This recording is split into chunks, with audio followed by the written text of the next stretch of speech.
When I was about 3 years old, my parents belonged to a Methodist church. And at the time, we were moving from one town to another, and they decided that it was time to find a religion that was more suited to them. My aunt, at that particular time, had become a believer in Christian Scientist. And Christian Scientist was based on the teachings of a woman by the name of Mary Baker Eddy. And what she had done was she had written a book called Keys to the Scripture, which was an interpretation of the Bible. So by the time I was in first grade, we were well ensconced in the Christian Science religion. I did get shots to go to school, but if anything traumatic happened, which fortunately it did not, we didn't go to a doctor, but we prayed over it.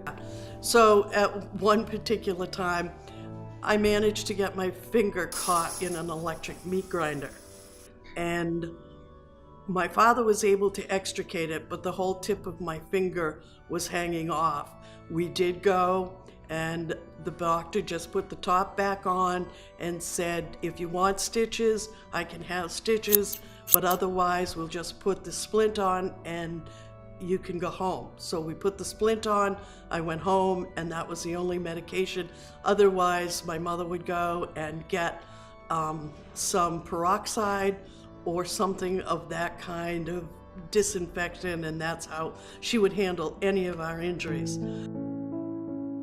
My mother died of uterine cancer, which could have been cured, but we did not know until after she passed away and they did an autopsy.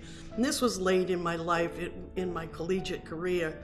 And not long after that, I was married after I graduated, and my dad died of a stroke from high blood pressure, which had never been diagnosed.